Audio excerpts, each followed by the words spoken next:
Goings are a lot of times going to meetings at different schools. It is to learn the disabilities of the children, what their needs are going to be, and how we need to do what we need to do to meet those needs, so that I can convey that to their driver and monitor. Sorry, I'm having trouble with my pages here. So federal law guarantees transportation for special needs children. They're the only ones that are guaranteed transportation.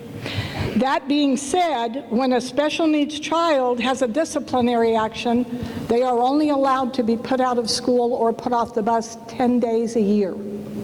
So for my group, special needs, they understand that. For the big buses, not necessarily do they.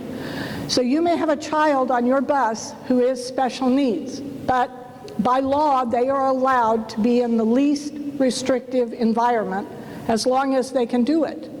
So in these meetings that I go to, if there's parents and the school officials determine that's doable for them, then they're placed on your bus. Now, you may not know that, but if you go into Marshall and you talk to him and he tells you they are registered as special needs, and you continue to have write-ups or issues, you can come to me and I will pull their file and we will go over it so you'll have a better understanding of what their issues are. Those issues are very confidential and are not to be discussed with anyone. So that's why it's kind of more in privacy than anything else. Also, in doing field trips for all of the big bus drivers, if you're going to be on a field trip and Daisy tells you that there's going to be a child with a wheelchair, if you're not real comfortable with that, come and see me. And I'll go over everything with you, including the issues of the student that's going to be on there. I don't know if you all are aware, but some of the students that we have an ileostomy or a colostomy, and that means feces or urine bag that's attached to their insides. And that being said, if you're going to maneuver them or you're going to take hold of their chair or you're going to do something with them, you could dislodge that. And that could be fatal for them. So if you're going to have a child in a wheelchair, my suggestion would be you come and see me so that we can go over the issues of that child and also make you comfortable of loading and unloading with the lift on the bus. Also, I had an issue, I'll go back over this a while back. These shoes right here with open backs and open fronts, not on the buses, guys. Or else you need to wear closed-toed and closed-backed shoes, especially on my buses with the wheelchair runners. That not only is it a rule that we have, but it's also advantageous for you. So you need to also know how to secure the wheelchairs down and how to secure their belts. There was an issue that someone told me about yesterday. I had heard about it previously, about a child who was in a wheelchair, who had the seat belt. The monitor was not paying attention the way she should. The child went into a seizure and died because the seat belt choked the child. So you want to eyes on children constantly if you're doing special needs.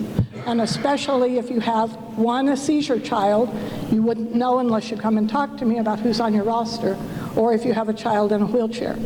Their health is very fragile. Let's see here, I apologize. Okay, so also a child on a general ed bus can go to school until they graduate from 12th grade. A special needs child can go to school until they're 21. They can have graduated high school and continue to go to school. And on their record, it will show they're in grade 14. And that means they're allowed to go to school until whenever during their last year they turn 21. We have several of them that is the case. Also in doing special needs, there's documentation that's done with that. A lot of it you all don't do, but there are some times it might need to be done. But that being said, let me overlap that into then preschool, which is also part of the special needs department. I had 2 drivers last year that only turned in student monitors timesheets every 3 to 5 weeks. Now, if you only like being paid every 3 to 5 weeks, that's okay, I guess, but I'm betting these students don't like that. The other issue is, and our trainer this year is going to be John Holt, who is going to go to the schools for your preschool monitors. You need to get me those names as soon as possible. He will train on Wednesdays and on Fridays only. So don't come at the last minute and say, oh my God, I'm going to have 3 preschoolers, I'm going to need a monitor. You need to do that now. Preschool begins on the 23rd of August.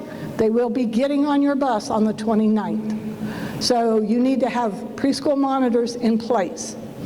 Now, when you come and you get a paper, they cannot be trained until their parent signs that consent form for the form I give you. I hand that to you, you give that to the student. And until mom, dad, or the guardian signs that, I can't train them because mom and dad have not stated that that's okay. Once that is done, I will turn that over to John and he will train them. Now, there's much confusion in the way that when they first sign up until they get paid. Generally, it takes 5 weeks from the day I hand you the paper till the day they get a check. The reason for that is mom and dad have to sign the paper, has to come back, I have to get the training paper, it goes out to the trainer, he trains them, they don't remember their Social Security copy. They don't fill out the I-9 properly. They didn't fill in the W-4 properly. Until all of that is done, that cannot go through and process through central office. Once it goes to central office, that's a 5 to 7 day before I get it back. So for all the frustration that you guys are witnessing from your student monitors, they're going, where's my check? I've been doing this now for weeks. That's where it is. So if they want their check expeditiously, get that form out to them, get it filled out, and let's get it back in. Once they do that, they then will be paid. So that is the process of that, and I know that hasn't always been clear. A volunteer student monitor. If I were you and you say, you know, I've talked to my older kids and the older kids really aren't interested, and I tried to bribe them by being paid. My theory always was if you have to ride, why not get paid? But a lot of them don't want to. From 5th grade up, 5th, 6th, 7th are your best audience to watch children, and they're usually very diligent. So you want those children sitting within the first 3 seats behind you. You want the preschool child against the window. You want the student monitor to the outside. And you are to help coach the student monitor not to let the child crawl under the seat or over the seat or hang out the window or jump through to the other seat or slap the little one behind them. The reason for the monitor is to teach them how to ride safely. So that's why they're so close to you, so that you can see them to make sure they're doing their job as well. They can't learn it if you don't teach it. So.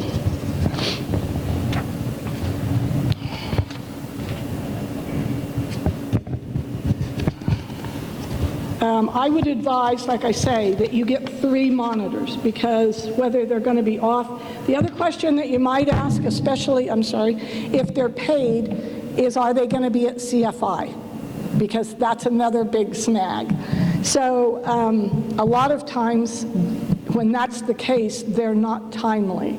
And I would just ask them, are you going to CFI? Because if you are, you might want to look for a backup to that one.